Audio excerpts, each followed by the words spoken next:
Bonjour à tous, bienvenue dans cette nouvelle vidéo. Comme vous l'avez vu dans le titre, aujourd'hui on va parler des femmes et du rejet. Dans la vie, on peut être attiré par une femme qui nous plaît physiquement, on conviendra que c'est relativement normal. Cependant, qu'en est-il lorsqu'elle nous plaît physiquement et qu'elle nous rejette?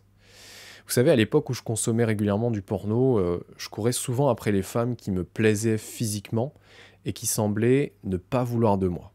J'ai développé systématiquement une forme d'attraction émotionnelle que j'arrivais pas vraiment à comprendre. Alors je trouvais ça absurde quand même, parce que si une femme n'était pas intéressée par moi, alors pourquoi est-ce que je ne m'en arrêtais pas là? Pourquoi est-ce que je passais pas simplement à autre chose, à essayer de trouver une femme à qui j'intéresse? Alors ça me semblait de manière logique et rationnelle une solution plutôt normale. La meilleure chose à faire, c'est voilà, de passer mon chemin. Pourtant, en pratique, il se passait souvent le contraire.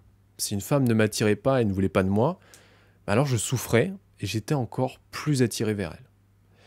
Alors aujourd'hui, je me rends compte quand même, au travers de mon expérience de coach, que de nombreux hommes rencontrent aussi cette problématique que j'ai vécue.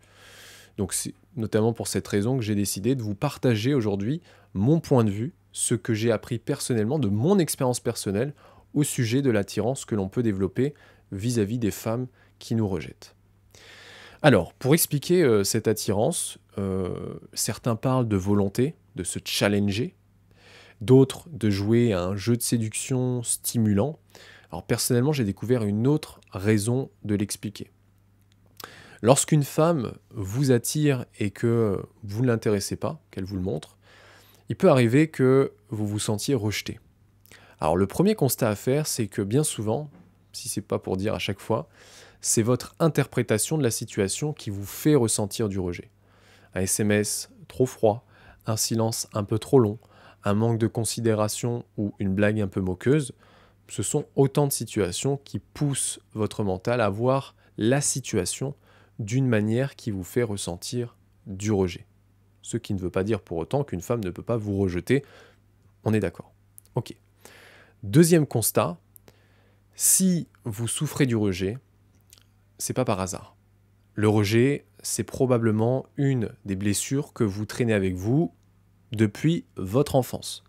C'est généralement, mais pas forcément toujours, face à votre père que vous avez commencé à souffrir du rejet, voyant que vous ne pouviez pas vous comporter comme vous le vouliez, parce que sinon, il vous faisait ressentir que vous le déceviez.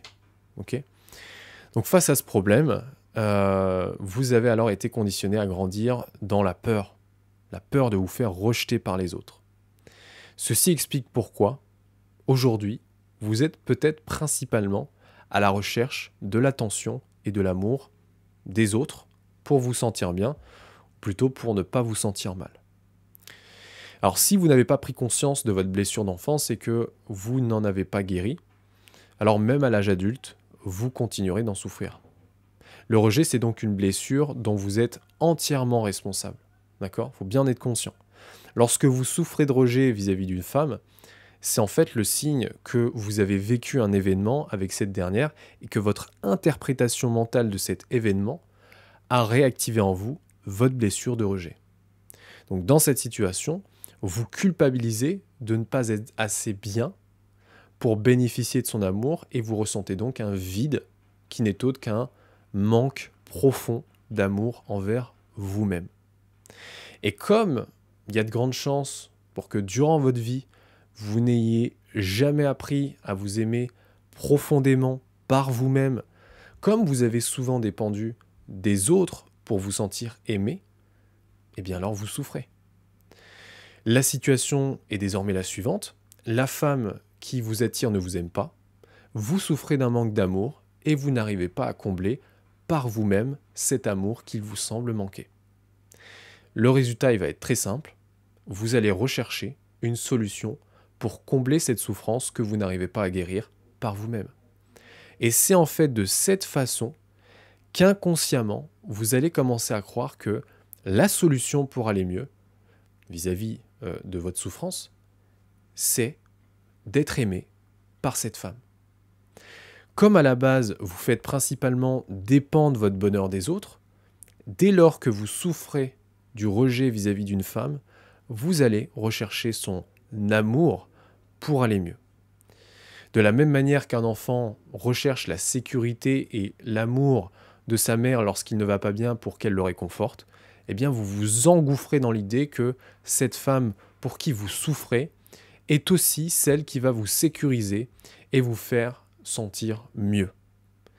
Votre mental va ainsi projeter inconsciemment le bien-être et le bonheur que vous apporterez son attention et son amour, ce qui tend ensuite à créer un lien émotionnel entre vous et elle. Et ainsi, vous devenez émotionnellement attaché à elle et vous devenez encore plus attiré vers elle parce que vous la mettez sur un piédestal. Et donc ce qui au départ semblait être une attraction physique et sexuelle pour cette femme s'est transformé en une attraction psychologique et affective. Votre relation s'est transformée en dépendance affective. Parce que la femme n'en est plus une, elle est à vos yeux désormais, elle s'est transformée en une sorte de mère de substitution sur laquelle vous fondez vos espoirs qu'elle comble vos vides et qu'elle soigne vos souffrances. Ok ? Comprenez bien vraiment par rapport à tout ce que je vous ai dit qu'en fait, les femmes ne seront jamais les solutions aux problèmes et aux souffrances que vous vivez. Vous êtes entièrement responsable de votre état intérieur, des émotions que vous expérimentez et donc du bien-être ou du mal-être que vous pouvez ressentir. Donc croire que le simple fait de coucher avec tant de femmes ou de se mettre en couple avec cette femme-là va vous rendre plus heureux, c'est à mon sens une pure illusion du mental. Alors cependant, j'aimerais quand même nuancer un petit peu. Une femme, certes, ne résoudra jamais vos problèmes, vous devez les résoudre par vous-même, travailler sur vous-même. Toutefois, une relation de couple avec une femme, ça peut être très très enrichissant et énormément vous apporter. Par exemple, personnellement, moi je suis très reconnaissant d'avoir rencontré ma fiancée, qui m'a énormément aidé à évoluer depuis qu'elle fait partie de ma vie et que je remercie au travers de cette vidéo. Voilà tout ce que j'avais à vous dire sur le sujet. J'espère que la vidéo vous a plu.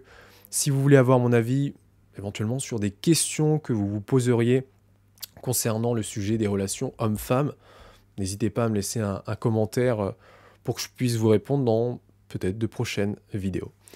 Alors vous noterez que vous avez peut-être noté que je n'ai pas parlé de porno une seule fois durant cette vidéo, mais à mon sens, je pense que c'est important de comprendre les fondements et les rapports qu'on entretient avec les femmes, parce que quand on n'y connaît rien à ce sujet, et qu'on ne se connaît pas aussi en profondeur, les relations avec les femmes, ça peut vraiment parfois être très très destructeur, ça peut vraiment faire souffrir, et donc pousser à aller consommer du porno. Ok ? Allez, maintenant, si vous souhaitez aller plus loin que ces vidéos YouTube et vous libérer de la pornographie, vous avez 3 solutions. La première, c'est de rejoindre ma formation gratuite, dans laquelle je vous présente 10 façons d'arrêter le porno. La seconde, c'est de rejoindre la communauté GBP, qui est mon groupe Facebook privé, dans lequel vous pourrez trouver du soutien et de l'entraide. Et pour finir, si votre problème est urgent et que vous souhaitez m'en parler de vive voix, pour que je puisse vous aider, vous guider vers la meilleure solution adaptée à vous-même, je vous invite à réserver un appel découverte que je vous offre pour qu'on puisse discuter de tout ça ensemble au téléphone. Voilà, je vous mettrai tous les liens en description de la vidéo. Si la vidéo vous a plu, bien sûr, n'oubliez pas de la partager, de mettre un pouce bleu, de me laisser un commentaire pour me dire ce que vous en avez pensé. Gardez le cap sur vos objectifs et à plus dans une prochaine vidéo. Bye.